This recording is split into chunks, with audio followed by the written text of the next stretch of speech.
regarding the agreement reached by Turkey and Sweden yesterday, I would like to... All our allies invited both Finland and Sweden to become members.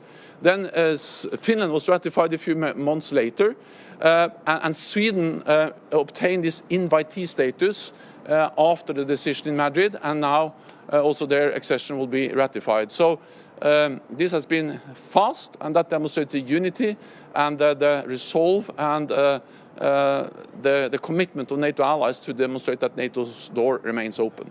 One very last question, Mark Vivastanik, Serbia. Mr. Stoltenberg, Mr. President Vučić said that he will ask a meeting with you. Do we meet, and when? And why KFOR allows special units for Pristina in the north of Kosovo and Metohija, despite Serbians, and can do anything with that? As I'm in regular contact with President Alexander Vučić, and of course I'm ready to meet. We are concerned about the increased tensions in Kosovo, and we call on all parties to de-escalate and to refrain from any action that can further increase tensions in the region. NATO is present in Kosovo. We have the KFOR forces there that are there to ensure security and stability for Kosovo and the people living in Kosovo. We execute our UN mandate in an impartial way, and NATO has increased its presence in Kosovo, added some 100 extra KFOR troops because of the instability and the violence and the tensions we have seen over the last weeks. Thank you so much. Thank you. Thank you. Thank you. See you later.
for Europe, for NATO, and what happens in Europe matters for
We are representing Norway at what proves to be a historic NATO summit.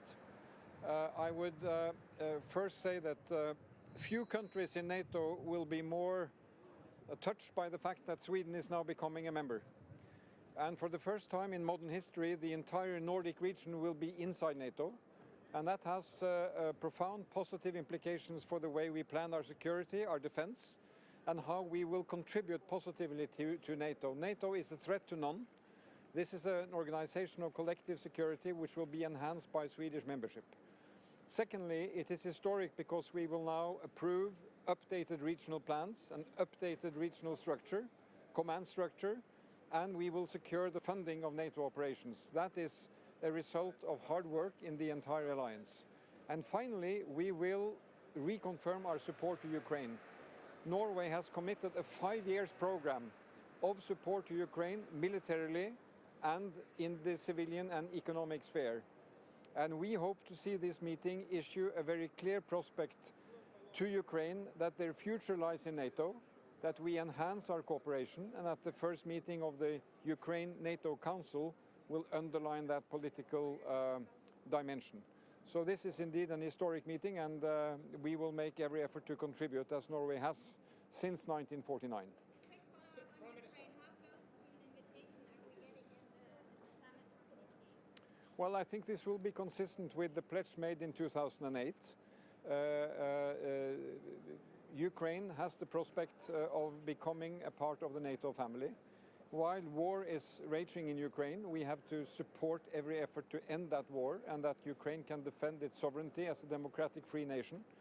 And I think an invitation should be phrased in a way that when the time is right and allies agree, Ukraine can be allowed in. Prime Minister, people are now saying with the inclusion of Sweden and Finland into NATO that we now have the Baltic as a so-called NATO lake. Do you feel there will be some retributions, more enhanced military activity from the Russians in response to the fact that, as you mentioned, Scandinavia is now complete, the Baltics and northern Germany and Poland in completing that NATO lake? Think about it this way. We are all members of NATO, but we don't change as nations. Again, we are a threat to none. We want peace and stability in our region. The threat has come from Russia's aggression in Ukraine. That led Finland and Sweden to make historic decisions to join NATO. It took a bit more than a year when that was finalized. But we will still be Finland, Sweden, Norway, Iceland and Denmark from the Nordic perspective. We will be contributing to peace, stability and cooperation, but there also has to be solid defense and deterrence, and that has been as a result of Russia's aggression. That is a historical meeting for my country. And you know, we are in close proximity to the neighbor Belarus. We are in close proximity to the battlefields in Ukraine. So and I think this is a symbolic event right now we are in now Vilnius, supporting Ukraine. NATO We will gathering enhance cooperation in between Vilnius and Ukraine taking and credible NATO. decisions. And I think the perspective of Ukraine having a future in NATO will be underlined.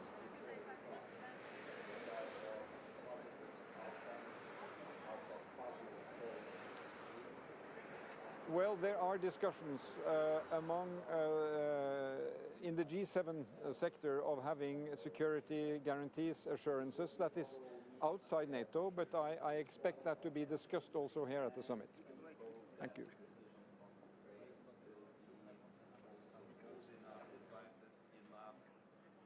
Meaning that we will not only repeat the mantra of open doors of NATO, but also show the clear pathway how to proceed, how to find these doors, and as conditions allow. And Ukraine, and it was repeated during my recent bilateral meeting with the President Joe Biden, it will be possible to become full-fledged member of NATO as the conditions allow, if the war is over and the reforms are implemented. By the way, the reforms should be implemented anyway, because Ukraine is approaching European Union membership too. And this is the reason why this country, even being in the middle of the war, is doing great job in implementing the reforms of anti-corruption and other reforms.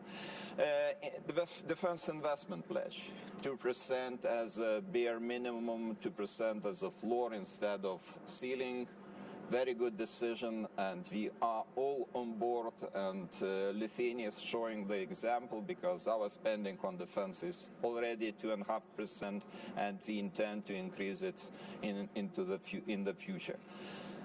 What else? Regional defense plans. Okay, we agreed on regional defense plans which take into account the fragile security situation in the Baltic region, especially Suwalki Gap.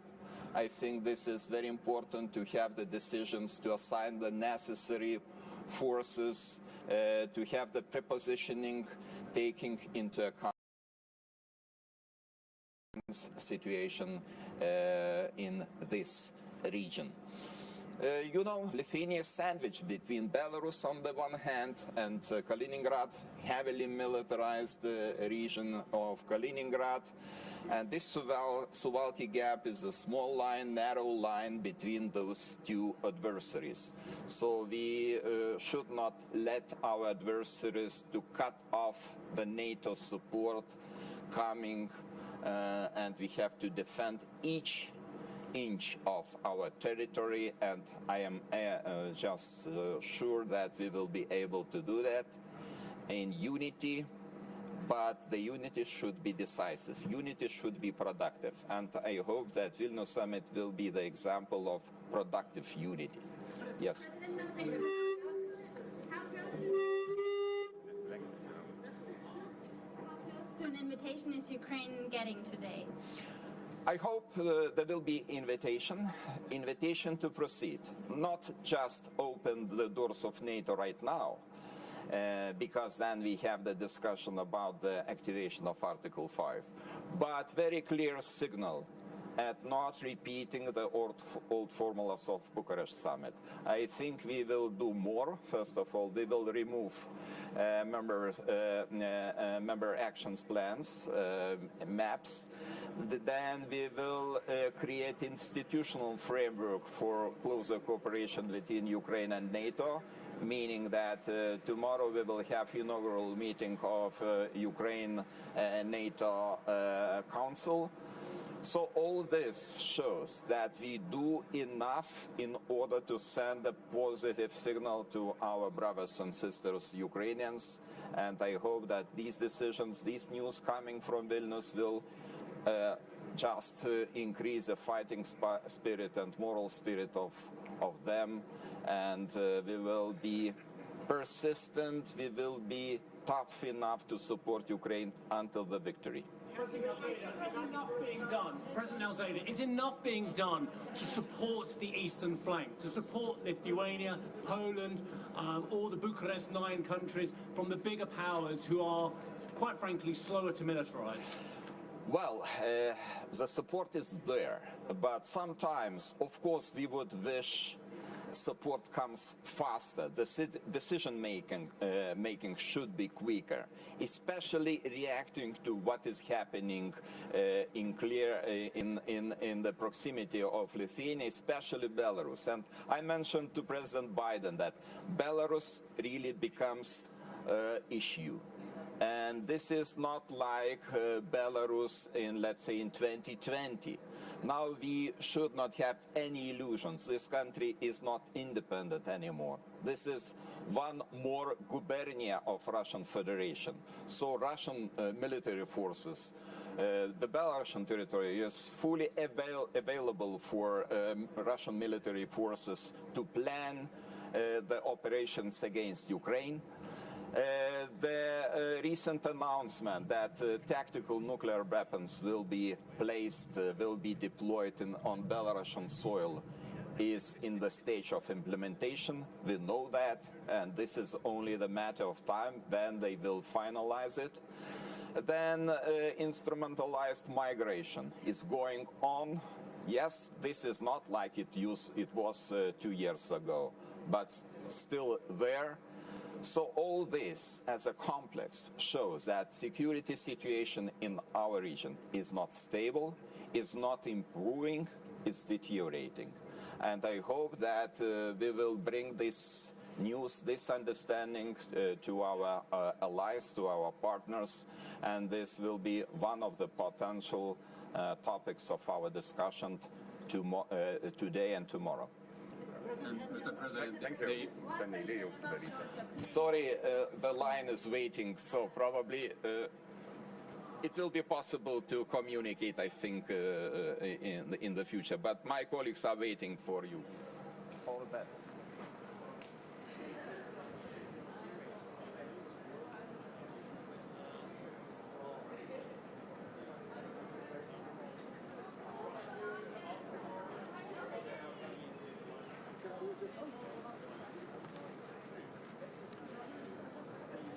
Good morning, everyone. Really happy to be a very important summit, but also symbolically to have this NATO summit here in Lithuania and one of the Baltic countries. Main message, of course, is our unity towards Ukraine. I think what we have shown over the past 17 months was definitely unexpected from the other side, and the support that we have given, I think, is only showing what we will be able to continue, and we are in here for a long so run. it's a great day for Finland. For the first time we are full members attending the NATO meeting. The first good news we heard already. I mean that our good neighbor Sweden has succeeded in their negotiations to get some green light to their membership. And that is most important for us in Finland too, not just because they are good friends and neighbors, but they are very much needed in securing the Northern European security. So I have all the reasons to expect that we get more positive news during these days, and looking forward for that. So, please.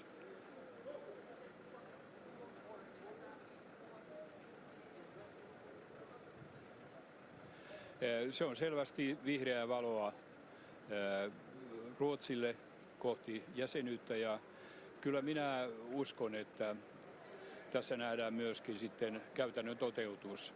Kuulimme myöskin jo Unkarin kohdalla, että kyse onkin vain teknisestä tilanteesta, jolloin toivottavasti saamme Ruotsin mahdollisimman äkkiä mukaan täytenä jäsenenä. Se on todella hyvä uutinen Suomelle. Olen sanonut, että Suomen jäsenyys ei ole täydellinen ilman Ruotsia. No, nyt se sitten täyttyy.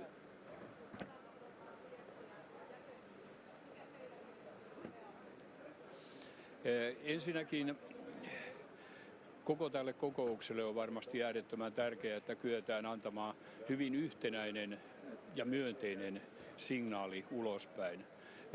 Tämä liittyy nyt vähän siihen pitkään keskusteluun Suomen ja Ruotsin jäsenyydestäkin, joka näytti ulospäin hivenen hajanaiselta. Nyt tuo Ruotsin kohdalla ratkaisu on selvä askel siihen, että täällä signaali on paitsi Ruotsin jäsenyys, niin myöskin tietty yhtenäisyys. Ja uskon, että tuon Ukrainan tilanteen kohdalta löytyy sellainen formulaatio, josta voidaan olla yksimielisiä. Ja sitten tulee olemaan mielenkiintoista nähdä, miten presidentti Zelenski omalta kohdalta asian näkee, kun hän tänne saapuu.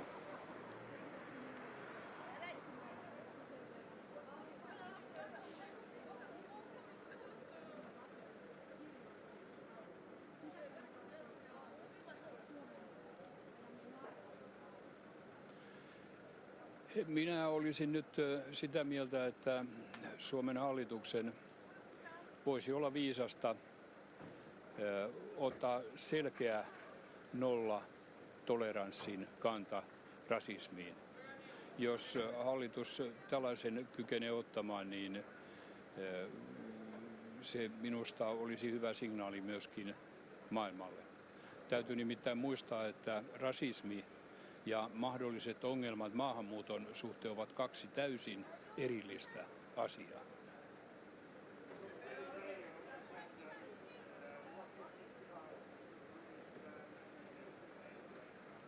Well, we are surely very delighted. That's very important, not only for Finland, but for Northern Europe, for NATO as a whole. So it's first positive news what we can now hear from this meeting. I'm very confident that what they agreed, that the result be Swedish membership. And we heard also Hungary saying that it's only a technicality question for them. So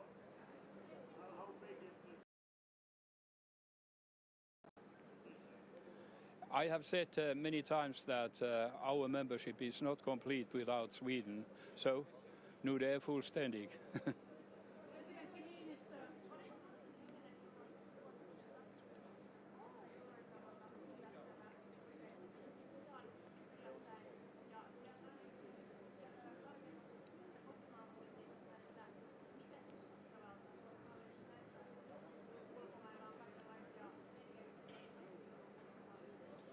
Niin, olen tämän Ruotsin jäsenyyskysymyksen kohdalta aika useankin kertaan nyt etukäteen sanonut, että odotan kyllä positiivista liikettä. En sinänsä, että Ruotsi olisi täällä mitenkään jäseneksi asti ennättänyt virallisesti, mutta kyllä tässä nyt suunnilleen kävi niin kuin ainakin itse vähän toiveikkaastikin odotin. Ja mitä sitten tulee Suomen hallitukseen, totesin jo mielipiteeni tai sen, mikä minun mielessäni tässä asiassa on, en sen enempää lausu.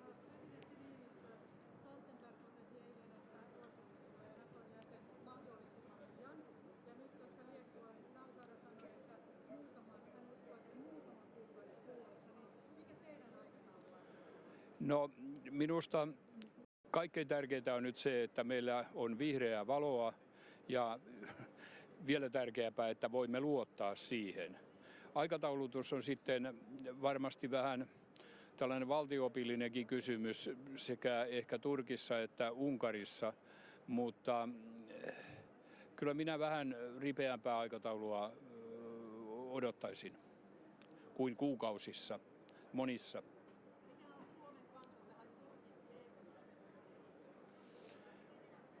Meillähän on jo vuodelta 1999 Helsingin huippukokouksen päätös, jossa Suomi voimakkaasti myöskin tuki Turkin jäsenyyttä. Ja sitä Suomen myönteistä kantaa ei ole kyllä muutettu. Tosin se on nyt sitten ollut aika lailla levossa, niin kuin koko prosessikin.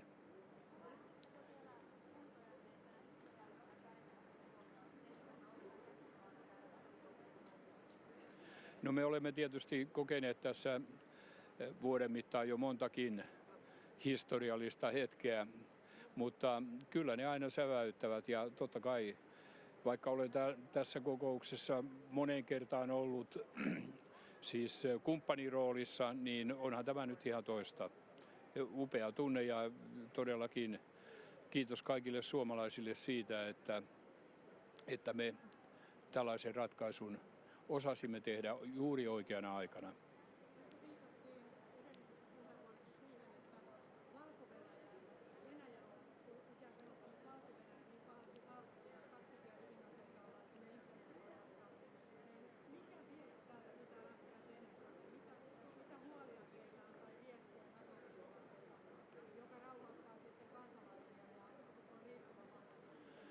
No minusta ensimmäinen hyvä vakuuttava viesti on se, että NATO on yhtenäisenä ja yhtenäisenä tukemassa Ukrainaa. Se on vahva viesti kuitenkin. Sitten tietysti vähän toinen raide liikkuu nyt G7-maiden toimesta. Heillä on tarkoitus ilmeisesti jossain vaiheessa julkistaa myöskin oma käsitys sellaisen termin kuin security assurance alla. Jotenka kyllä tässä viestiä tulee, mutta tästä kokouksesta tietysti tulee se yhtenäinen tuen osoittaminen Ukrainalle ja varmasti myöskin tuen osoittaminen siihen, että Ukraina saavuttaa ne ehdot tai kriteerit, niin kuin sanotaan, mahdollisimman nopeasti ja riittävällä tavalla, jotka NATO edellyttää. Hyvä. Kiitoksia. Minä en näe teitä.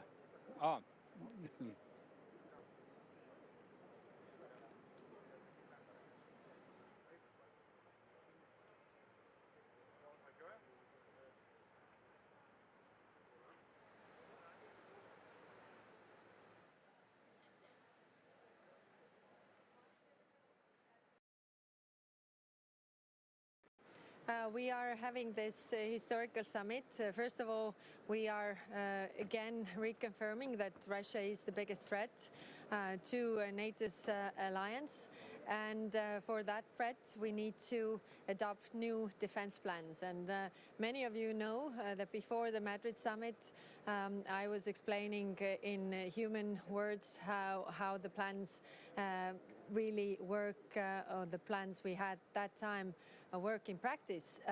So now I'm very glad that we got strong decisions out of Madrid, so that we moved from deterrence posture to defense posture. And today, hopefully, we're going to adopt the new defense plans that mean that we are able to.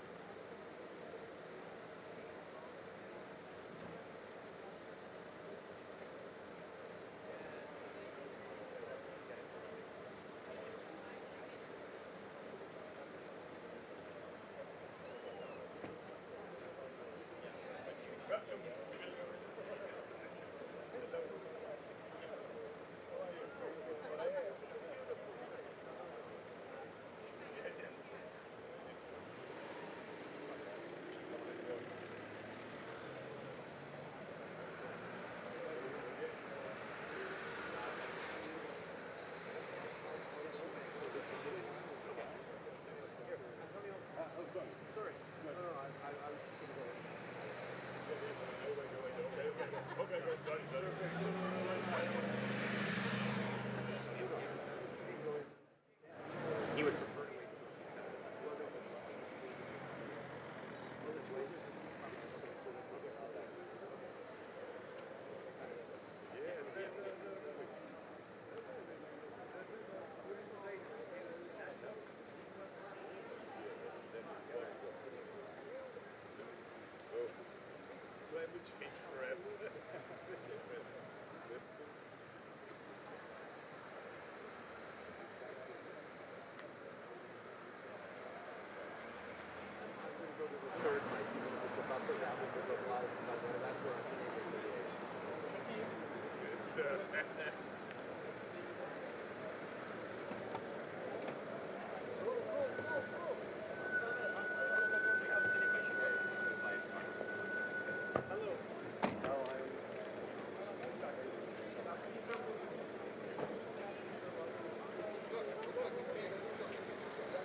Investment was record low because there was no political support for it. And in 1939, we wanted to increase the defense spending by 100%, but it was already too late.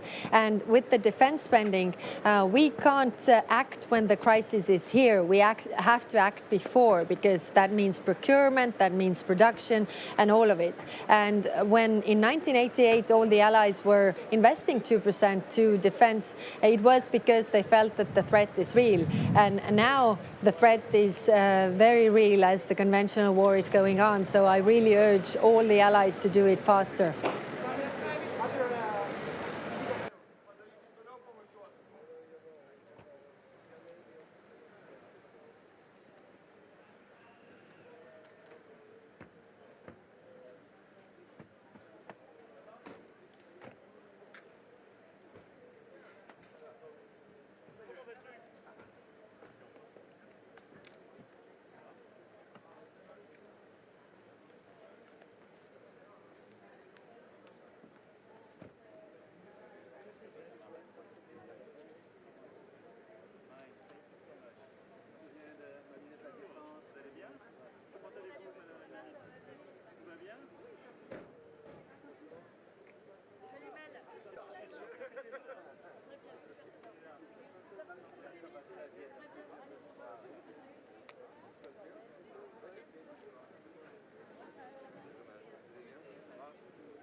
I just got here from Latvia, where Canada made a significant investment in doubling our troops on the ground over the coming years, because we know how important it is to continue to stand strong on NATO's eastern flank. Defending our values and our territory is more important than ever, given what we've seen from Russia over these past number of months and indeed years since the invasion of Crimea. Canada has continued to step up on training. We continue to step up on direct support for Ukraine, about $8 billion worth of support. And we're going to continue to be there, which is why we're so glad to see everyone coming together on a clear path for Ukrainian accession to NATO when conditions allow. Also want to highlight what good news it is to have seen the forward movement on welcoming in Sweden to NATO. Canada was the first country to ratify NATO's accession, Sweden's accession to NATO, and we're very pleased to be it. Le Canada a doublé ses intentions en termes de troupes au niveau de la Lettonie. On va continuer d'être là pour appuyer l'Ukraine, et on va continuer d'être là pour être un partenaire fort à l'OTAN. Merci beaucoup tout le monde. Thank you. Bien, bonjour mesdames et messieurs. Avant de commencer donc ce sommet de l'OTAN, je voulais simplement dire que d'abord, c'est à nos yeux un sommet qui nous permettra de répondre aux objectifs que nous nous étions donnés à Madrid. Et je me félicite de l'accord qui a été obtenu hier pour justement l'entrée de la Suède, et heureux aussi d'avoir la Finlande qui sera autour de la table avec nous comme membre. Vous savez que la France a soutenu cet agenda. C'est aussi un message très fort de soutien à tous les membres de l'Alliance, et vous savez que la France, depuis le début de cette guerre, a renforcé sa présence avec 1000 de nos soldats qui sont présents en Roumanie, 300 en Estonie, plus une police du renforcement de l'OTAN sur son flanc Est. Et puis compte tenu de la situation et de la contre-offensive qui est menée par l'Ukraine, j'ai pris la décision d'accroître les livraisons d'armes et d'équipements et de permettre d'avoir justement des capacités de frappe dans la profondeur aux Ukrainiens, toujours en gardant la clarté et la cohérence de notre doctrine, c'est-à-dire permettre à l'Ukraine de défendre son territoire. Et donc, nous avons décidé de livrer de nouveaux missiles permettant des frappes dans la profondeur à l'Ukraine. Ce sera donc déployé conformément aux engagements que nous avons pris avec eux. Merci beaucoup.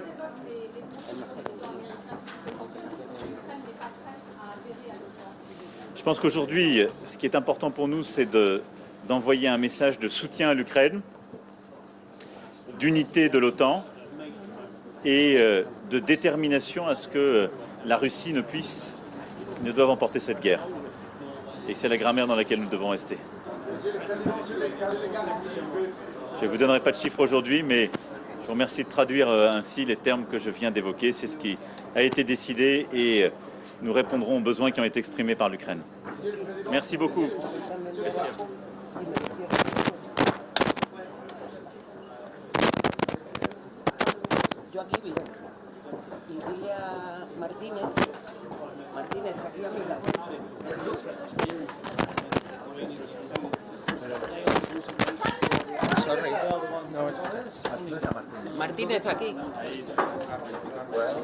Conversations together with President Erdogan and Secretary General Jens Stoltenberg, and we agreed on a joint statement.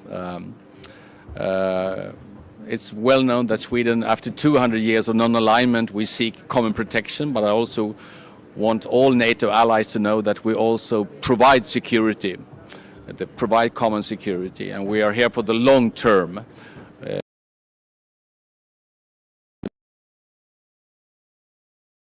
So I think Sweden has a lot to bring to the table as well. So I'm very happy with this result from yesterday, and now we look forward to the final two ratifications.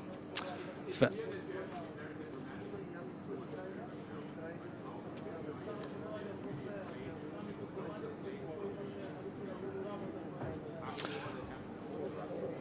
Well, it's a well-known position from Sweden to have close ties between Europe and Turkey. So that's well known, and now we are promoting closer economic bonds, modernizing the customs union, providing better visa regulations and so forth. And I think there is a fertile ground for a closer cooperation.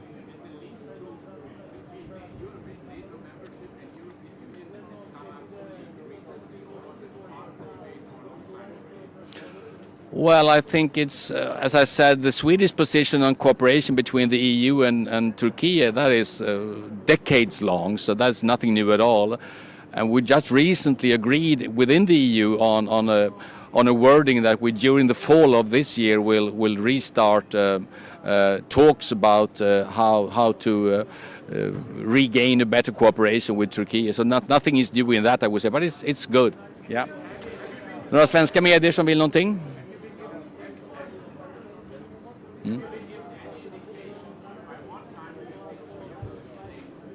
I think I will stick to Jens Stoltenberg's wording from yesterday, as soon as possible. I think that's it gives the framework for the process ahead of us. Well, I've talked quite recently with the Hungarian Prime Minister, so I feel very safe in his statements to me. Okay. Okay.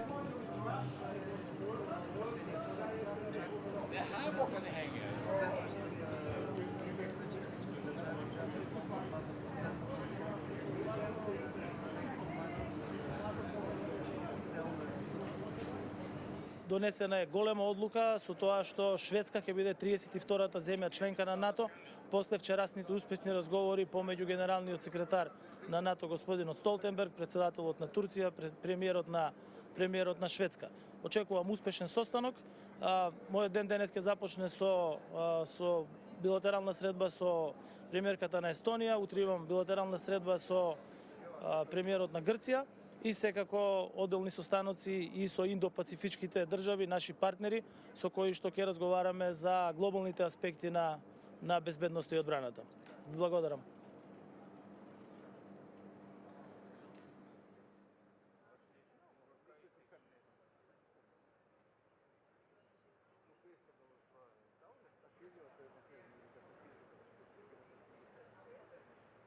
Giedriau, tai dėl ko man atsiuntė Artūras? O tai ką jisai man padės? Dabar iškvietimo nėra. Padėti man nereikia, Giedriau, tai reikia tik tai, kad leizonai žinotų.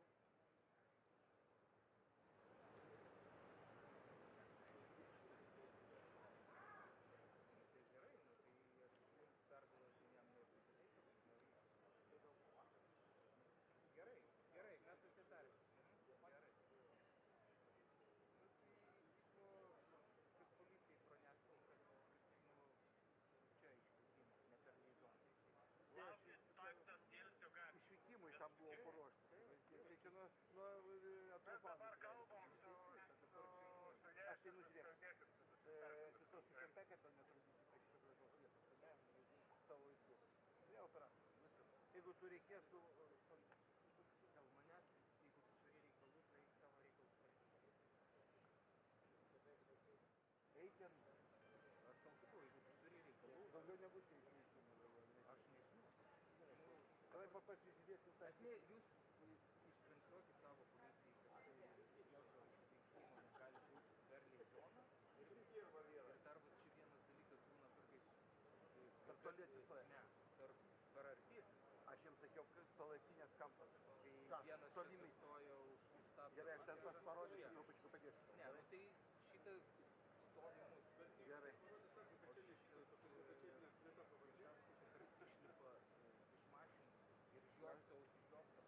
Aš jums sakiau tavo stebėti, išlipti tam, kad stebėtų tave.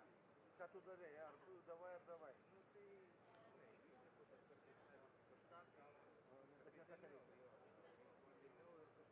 Šiaip jie iš principo, žinai, vos negalėtų, kai mūsų žmogus ten yra prieki, ten vos negalėtų sėdėti mašinoje ir Priimu sprendimas, nes apsvažius.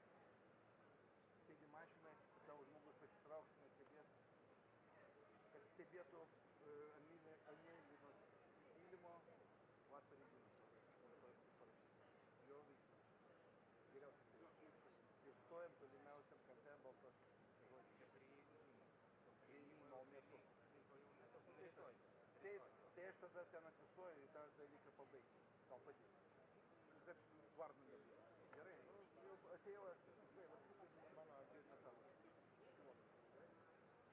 Tai gerai, tada aš traukiuosi iš žurnalistų patraukti. Gerai, einasi. Tu manęs nepasirasti. Gerai.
Zelensky wants to join NATO at this summit. What would you say to him when you look him in the eye at the summit in terms of the UK will support that to the war? Well, it's great to be here in Lithuania for the NATO summit. For the last 500 days of Putin's war in Ukraine has reminded us of the enduring unity and importance of this very special military alliance, which the UK has been at the heart of for its entire time of its existence. And priorities for this summit are to strengthen that alliance so that we can face the threats of the future and protect ourselves from the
Испания.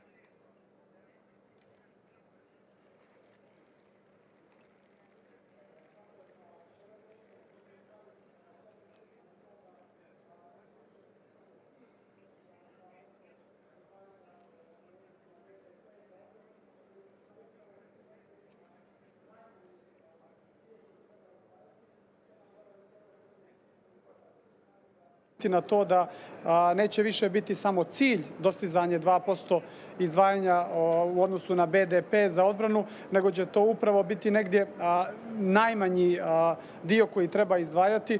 Crna Gora već ove godine će ispuniti taj cilj. Znate da mnoge druge članice još uvijek nisu došle do toga cilja, tako da Crna Gora u tom smislu ima jednu dobru startnu poziciju.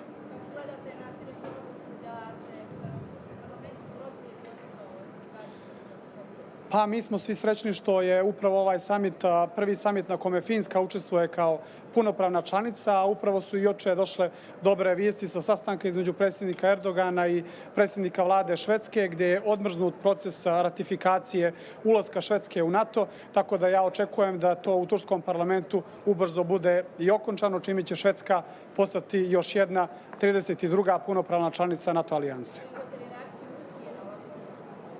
Mislim da svaka zemlja ima svoje pravo da bira svoju spoljnu politiku i da građani iz svake od tih zemalja su izabrali i to je to što imam tu da kažem. Zahvaljujem.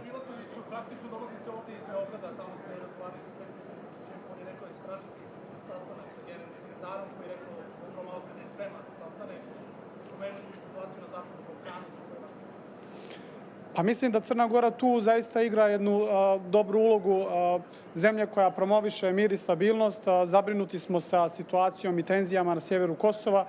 U potpunosti podržavamo deeskalaciju sukoba i dijalog između Beograda i Prištine u okviru platforme koju je trenutno predstavila Europska unija.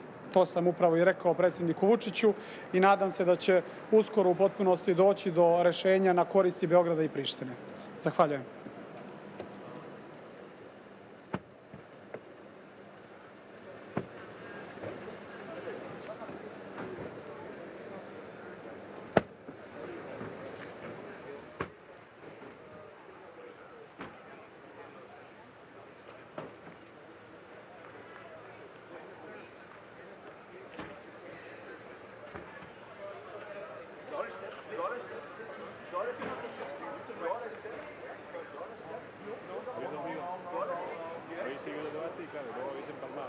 pues igual que yo. Bueno, lo primero, trasladar el compromiso del Gobierno de España, del conjunto de la sociedad española, con la OTAN, reconocer el trabajo también del Gobierno de Lituania y de su presidente Gitanas en la celebración y la hospitalidad y en el éxito de esta cumbre tan importante para la OTAN y para toda la alianza euroatlántica. Hoy vamos a tratar, como saben ustedes, y a lo largo del día de mañana, el desarrollo de lo que se ha llamado el concepto estratégico de Madrid, que fue la estrategia que aprobamos el año pasado en la cumbre de la capital de España para los próximos 10 años de la Alianza Atlántica. Vamos a hablar de la disuasión, vamos a hablar también de la cohesión de los aliados en torno a los valores, los principios que enarbola la OTAN. Y en ese sentido sí quisiera en primer lugar trasladar la unidad de todos los aliados, también del Gobierno de España, con Ucrania, con el país agredido por el imperialismo de Putin. En segundo lugar, también trasladar que España, lógicamente, como miembro comprometido de la OTAN, va a anunciar hoy un despliegue de fuerzas y de soldados españoles en el país de Eslovaquia para reforzar el frente oriental, y también vamos a reforzar con un mayor número de efectivos nuestro contingente en Rumanía. Finalmente, como saben, pues para España es muy importante, y ya está recogido también en el concepto estratégico de Madrid, la estrategia 360 grados y, por tanto, el no olvidar el flanco sur y, por tanto, el que la OTAN mire a toda la fuente de inestabilidad, de riesgos, de desafíos que tenemos en el flanco sur. Como saben ustedes, también vamos a tener y vamos a contar con la participación de todos los Estados miembros de la Unión Europea y también del Indo-Pacífico, donde vamos a, lógicamente, poder evaluar y también valorar la situación geopolítica en esa zona del mundo. En fin, venimos con el ánimo de reconocer, en primer lugar, el trabajo bien hecho por parte del Gobierno de Lituania. En segundo lugar, reconocer también y valorar el compromiso del secretario general de la OTAN, Stoltenberg, por mantenerse un año más. Y finalmente, anunciar ese compromiso del Gobierno de España en el despliegue y en el refuerzo de nuestra presencia en el frente oriental, primero en Rumanía y con nuevas tropas en Eslovaquia. Y a partir de aquí, si quieren, respondo a dos preguntas y luego ya mañana. ¿Qué análisis hace del debate anoche? ¿Con esta estrategia acertada cree que le sirvió para dar un vuelco a las encuestas? A ver, yo creo que los ciudadanos lo que merecen es escuchar propuestas, es escuchar cuál es el balance que se hace durante estos últimos 4 años de mandato, en este caso mío como presidente del Gobierno, y en segundo lugar cuáles son las propuestas de futuro. Eso es lo que hice como... Un momentito, me está... Entonces el planteamiento fue ese, ¿no? Hacer un balance y también propuestas de futuro. Lo hice en las pensiones, lo hice en el mercado laboral, lo hice también en todo lo que representan los derechos y libertades de las mujeres y del colectivo LGTBI. En fin, enfrente que tuvimos, bueno, pues tuvimos a un señor Feijóo que, ante la absoluta ausencia de proyecto político y de programa, pues lo que hizo fue, bueno, pues plantear una montaña de mentiras. El uso descarnado, como hemos visto durante estos últimos años, de un terrorismo, el de ETA, que desapareció afortunadamente porque lo venció la democracia española hace 11 años y, por tanto, yo salgo satisfecho de este debate. Creo que ha sido un debate donde se han clarificado muchas cosas y, sobre todo, lo que ha quedado meridianamente claro es que quien tiene un proyecto de país, de presente y de futuro, es el Partido Socialista y no el señor Feijóo. Prime Minister, really good to see you. Steve Sedgwick from CNBC, sir. In terms of Europe paying for its own defence, it's something that various US administrations have berated you, have berated the Germans, have berated many for. Is Europe willing to not only talk about spending more, but actually spend more on its own defence? We're actually talking and we're actually spending more in defence, not only on the total amount, but also on the investment package. So I think it's important, it is crucial to reinforce and strengthen our ties, our collaboration with the European Union strategy on defence and also the NATO goals and the NATO commitments that we reached and we assumed in Wales some years ago. La última, venga.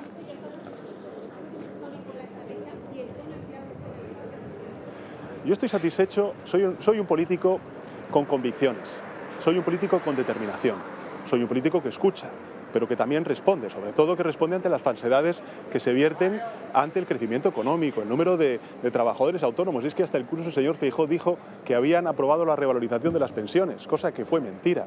En definitiva, una montaña de mentiras, porque no hay detrás nada. Lo que hay es una ausencia total de proyecto político y también diría un inquietante una inquietante táctica por parte del señor Feijóo de abrazarse al señor Abascal, al partido de Vox. Y esto es al final lo que nos estamos jugando el próximo 23 de julio. Ayer lo dije. El próximo 23 de julio no nos estamos jugando una mera alternancia como ha ocurrido en otras elecciones a lo largo de nuestra democracia. Nos estamos jugando por primera vez si España continúa avanzando como lo hemos hecho durante estos últimos 40 años de democracia o nos metemos en un túnel tenebroso del tiempo donde no sabemos exactamente dónde nos podría llevar tanto el señor Feijóo como el señor Abascal. Yo por eso estoy confiado con el resultado electoral del 23 de julio. Creo que la sociedad española va a seguir apostando por el avance, que va a decir que no al retroceso, a esta involución del Partido Popular con Vox. Y en ese contexto yo desarrollé todos mis argumentos, las propuestas de presente y de futuro, y enfrente lo que vimos fueron, pues eso, mentiras, insultos y una utilización lamentablemente descarnada de un terrorismo, el de ETA, que afortunadamente la democracia española derrotó hace ya muchos años. En fin, nos vemos la próxima mañana. Me parece que tenemos rueda de prensa y bueno, pues espero que puedan ustedes también disfrutar de esta ciudad. Gracias.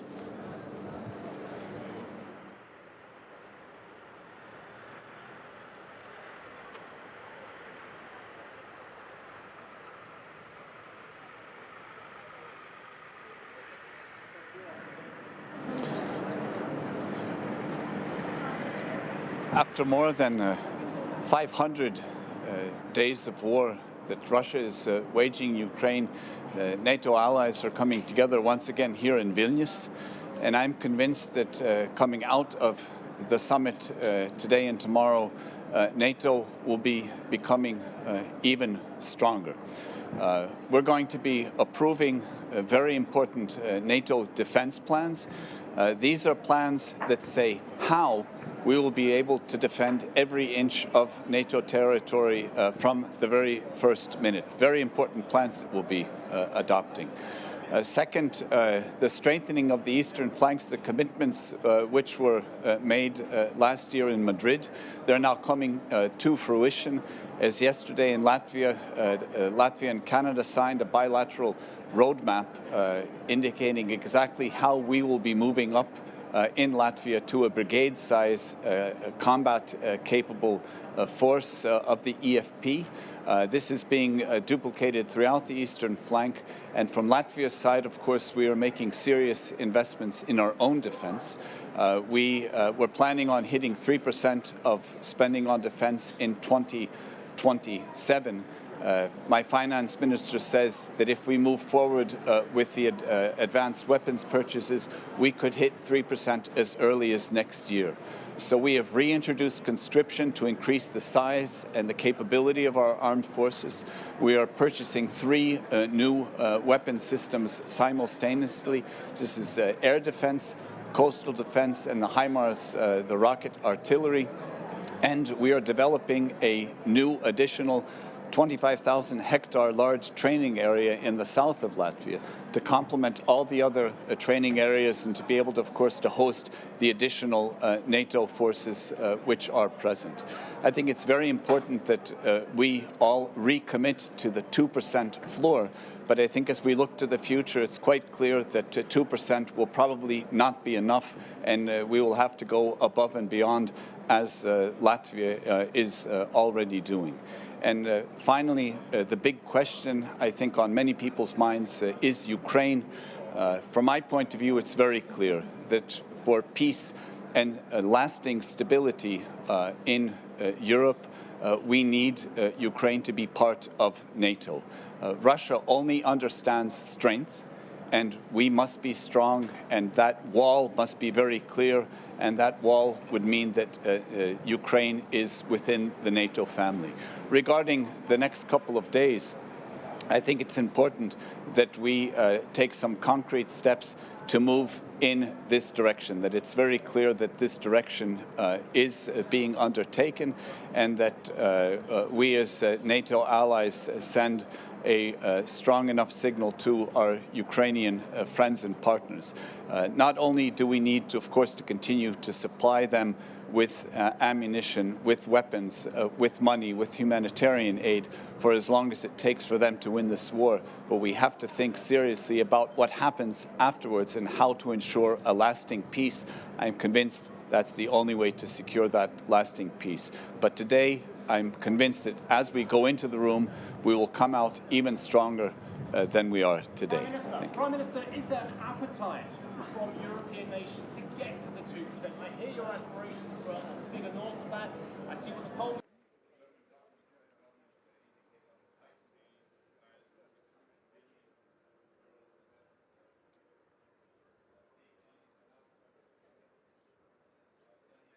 Well, many things have changed in the past year. So the German government indicated their Zeitenwende, which includes a 100 billion euro investment package for defense. These monies are now starting to come into the system. When these monies are in, they will be at the 2%. So the German is, of course, we need to see all of that come in.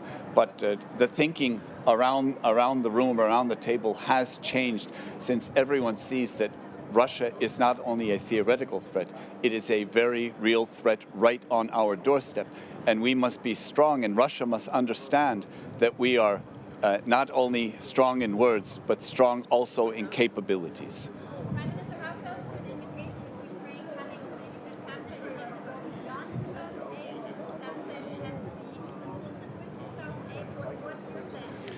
My stance is that I think it's important that we move in clearly in that direction. We know all of the various differences around the table. These are nuanced differences. It seems everyone agrees that that ultimately will be the landing zone. The question is, how quickly can we get to that landing zone? But we will continue to work, all of us, with Ukraine in helping them prepare for that day, including interoperability, including training, including weapon systems, including the defense industry, including monies for their country's reconstruction and strengthening out their own military. So, what is your message to the NATO allies who are not yet spending 2% of GDP on defense? The message is very clear. The threat of Russia is very real, and as we see, Russia can and is willing to wage war against a neighboring country, and when that war is waged, it costs us all an awful lot of money to deal with the consequences of war. Not only sending the weapons and the ammunition to Ukraine, but dealing with the knock-on effects such as the energy crisis last year, the spiraling inflation, which is now coming under control. That cost us an awful lot of money, a lot more than 2% of our GDP that we would be spending on defense. We see from Latvia's side that Belarusian independence is de facto gone. This is a complete satellite of Russia. The threat is very real.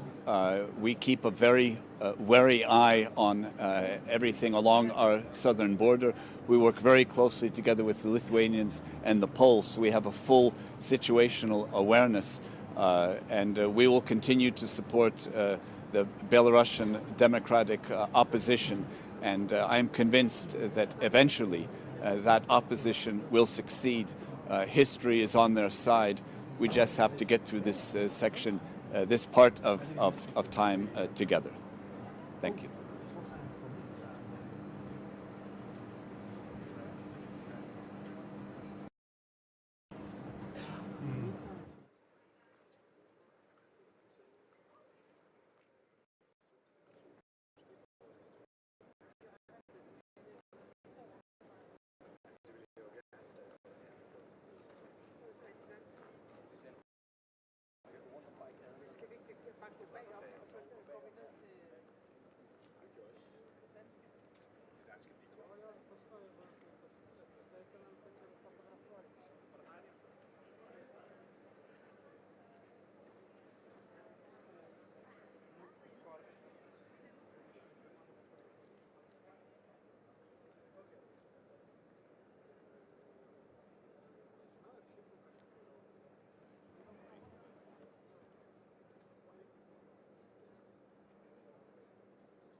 členstvo v Severoatlantickej aliancie a moje očakávania sú samozrejme spojené aj s konkrétnym posunom, pokiaľ ide o budúce členstvo Ukrajiny v Severoatlantickej aliancii. Ďakujem veľmi pekne.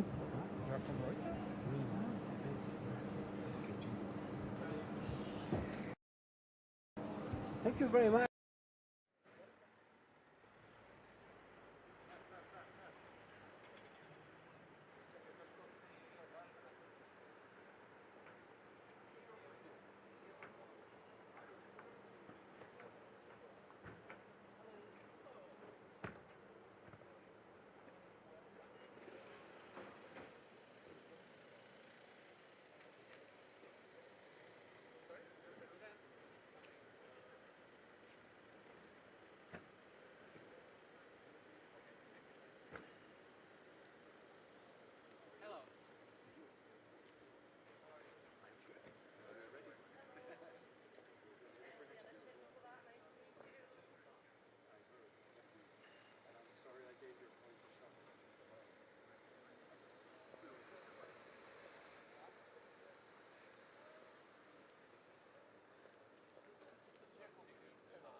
Good morning.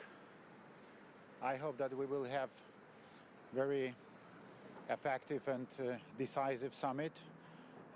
We have few very interesting topics to discuss, and I hope we'll make decisions, important decisions for NATO, for Ukraine, and also, as I hope you can understand, for eastern flank of NATO, because I am the president of Poland, so eastern flank is especially interesting for me.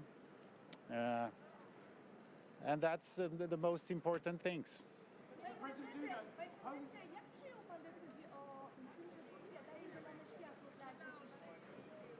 To jest bardzo dobra wiadomość. Szczerze mówiąc, czekaliśmy na nią do ostatniej chwili. Mieliśmy nadzieję, że ta akceptacja jednak będzie, bo to jest rozsądne rozwiązanie. Obecność zarówno Finlandii, która już jest częścią NATO, jak i Szwecji, która wierzę w to głęboko, w najbliższym czasie stanie się częścią NATO, z całą pewnością ogromnie wzmacnia Sojusz Północnoatlantycki, zwłaszcza w tej naszej części Europy, w Europie Środkowej i tutaj od północy, więc mogę powiedzieć tak, jako prezydent Polski wyrażam satysfakcję i radość z tego powodu, że sprawy idą w dobrym kierunku.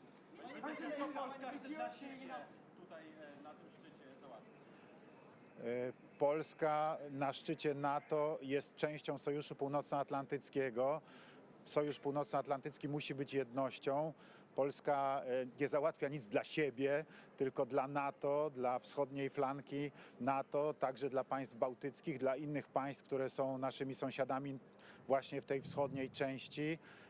Dbamy także o interesy naszego sąsiada Ukrainy, który dzisiaj jest, jak wiemy, od ponad roku w stanie wojny, bo broni się przed brutalną rosyjską agresją i będziemy czynili wszystko, żeby zapewnić pokój. Naszym interesie jest to, żeby Rosja musiała wycofać się, opuścić okupowane terytoria Ukrainy, żeby przywrócony został prymat prawa międzynarodowego i wierzymy tutaj głęboko, że NATO jako całość, jako najsilniejszy sojusz obronny na świecie wesprze w tym Ukrainę i będzie prowadziło skuteczną politykę, która do tego doprowadzi.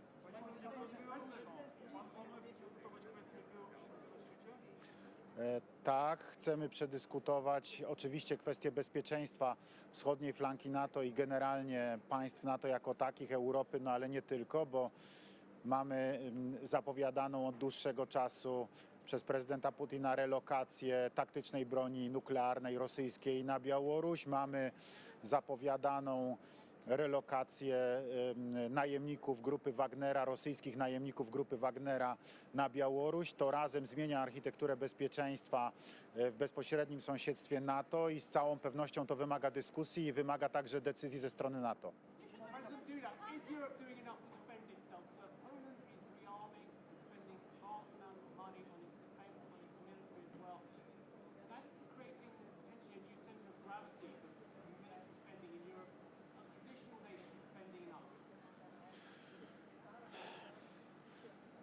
We know and we understand what's the situation. We are neighbors of the Ukraine. Ukraine is now under Russian invasion.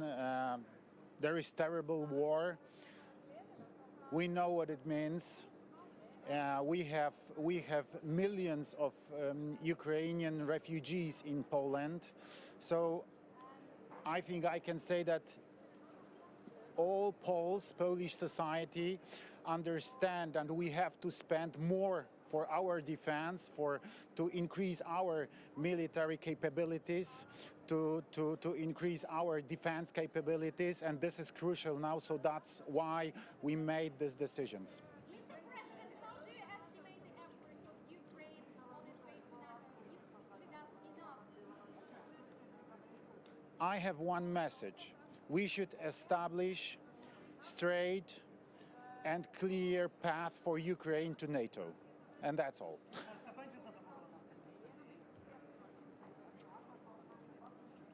O, mam taką nadzieję, uczestniczymy w ich przygotowaniu. Dyskutujemy nad nimi.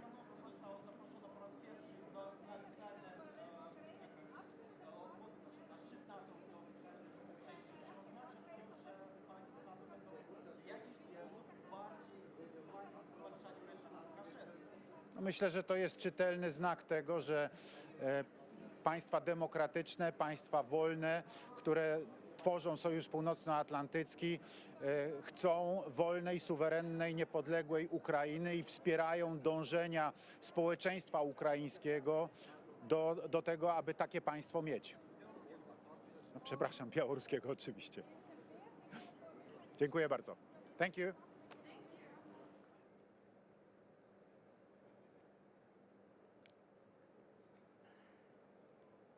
Angriffskrieg auf die Ukraine. Der russische Angriffskrieg ist eine Gefahr für die europäische Friedens- und Sicherheitsarchitektur. Es war immer unsere gemeinsame Überzeugung, dass Grenzen nicht mit Gewalt verschoben werden dürfen. Genau das aber versucht Russland. Und deshalb ist es auch richtig, dass so viele Staaten die Ukraine dabei unterstützen, ihre Integrität und Souveränität, ihr eigenes Land zu verteidigen. Deutschland steht da vorne ganz mit dabei und hat das in den letzten Monaten seit Beginn des Krieges mit großer Intensität ausgeweitet, was wir an Unterstützung gewährleisten. Und wir werden das in den nächsten Jahren auch weiter tun. Gerade jetzt ist noch mal ein neues Paket von knapp 700 Millionen Euro geschnürt worden, das uns in die Lage versetzt, die Ukraine jetzt unmittelbar weiter zu unterstützen. Alles zusammen wird es hier darauf ankommen, die gefundene Einigkeit und Solidarität auch weiter voranzubringen. Und dazu zählt natürlich auch, dass wir all die wichtigen Entscheidungen treffen, die erforderlich sind, damit die NATO sich auch als Verteidigungsbündnis gut neu aufstellt. Denn wir müssen uns ja gegen eine Bedrohung unseres Territoriums wappnen. Und das ist mit den Entscheidungen, die hier getroffen werden, auch verbunden. Dazu zählt im Übrigen ja auch die Entscheidung, dass mindestens 2% der Wirtschaftsleistung für Verteidigung entlang der NATO-Kriterien ausgegeben werden soll. Deutschland ist mit den Mitteln, die wir im Haushalt bereitstellen, unserem Sondervermögen nächstes Jahr in der Lage, genau das zu erreichen.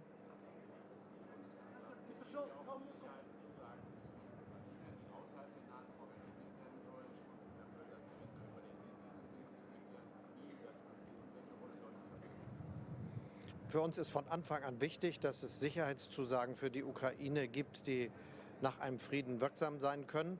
Und dazu werden wir auch jetzt die notwendigen Vereinbarungen treffen, die jetzt für das, was wir aktuell an Unterstützung leisten, relevant sind, aber auch für das, was dann in einer Friedenssituation erforderlich ist. Da werden die G7-Staaten eine gemeinsame Erklärung miteinander hier festhalten, die das ausdrückt und die dann ganz konkret von den einzelnen Ländern ausgefüllt wird, so wie wir das ja jetzt auch schon aktiv tun mit unserer Unterstützung der Ukraine.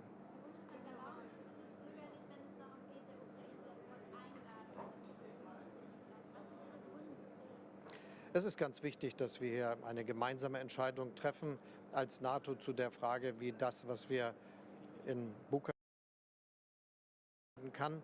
Und das ist alles auf einem guten Weg. Die USA und Deutschland haben da sehr präzise sich an der Diskussion beteiligt, um möglich zu machen, dass wir hier genau das Richtige tun. Jetzt geht es darum, dass wir die Ukraine aktiv unterstützen bei der Verteidigung ihrer Souveränität und Integrität, auch mit den Waffenlieferungen, die all die Staaten jeweils mobilisieren.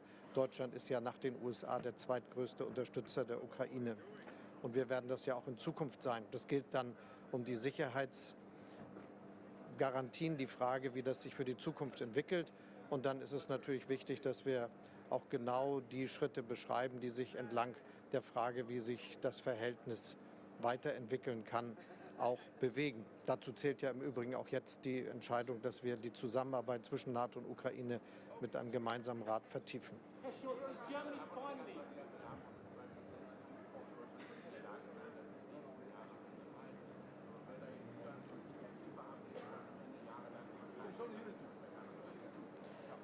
Deutschland hat einen großen Schritt vorwärts gemacht und wir werden in der Lage sein, das 2%-Ziel einzuhalten. Mit den Mitteln des Bundeshaushaltes und mit den Mitteln des Sondervermögens ist das vorbereitet. Und wir werden gleichzeitig dafür Sorge tragen, dass das auch in Zukunft so geht. Mein Eindruck ist, dass viele Staaten, die zur NATO dazugehören, jetzt aber auch sich auf den Weg gemacht haben. sodass dieses Ziel, das wir hier vereinbaren, anders als in den letzten Jahren eines ist, das realistisch in kürzerer Zeit von den Mitgliedstaaten der NATO auch umgesetzt wird, was natürlich unsere gemeinsame Fähigkeit zur Bündnisverteidigung auch erheblich stärken wird. Und das, finde ich, ist ein ganz guter Fortschritt.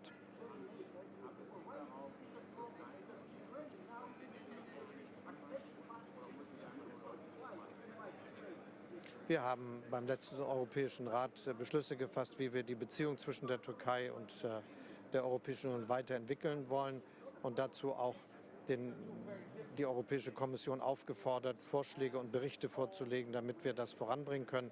Ich werde hier auch mit Präsident Erdogan sprechen. Die Türkei ist ein wichtiger Partner für uns und das wird dann auch in den künftigen Beziehungen zum Ausdruck kommen.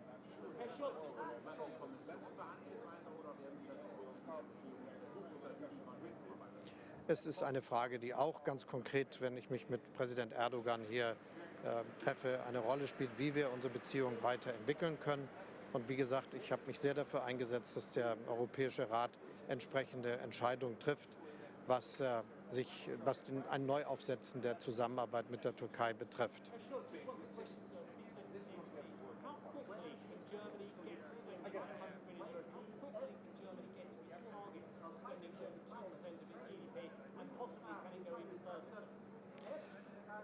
Deutschland wird schon im nächsten Jahr 2% der Wirtschaftsleistung für die Verteidigung ausgeben. Mit den Mitteln unseres Budgets und des Sondervermögens wird das auch erreicht werden. Und wir werden jetzt dafür die Sorge tragen, dass, wenn das Sondervermögen aufgebraucht ist, wir dann aus den regulären Haushaltsmitteln dauerhaft diese Finanzierungsgrundlage weiter gewährleisten können. Thank you. Vermögens wird das auch erreicht werden. Und wir werden jetzt dafür die Sorge tragen, dass, wenn das Sondervermögen What Ukraine is offered clearly at the moment is the Ukraine NATO Council, which is a big step. To skip the map in between stage, which is typically part of the accession process, and now it has been decided not to use that in between step, so that will speed up the process. And we will do everything to make sure that Ukraine, in terms of its defense systems, is fully compatible with NATO. So all these issues, we will make big progress these days. And I believe that unity will be the big word here, that Ukraine will feel it is part of this family, and that we step by step have to make sure that Ukraine gets what it wants, which is the security guarantees and the long-term commitment. Thank you so much.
President Biden, dear Joe, welcome to the NATO summit, and many, many thanks for your strong leadership making this alliance united and even stronger.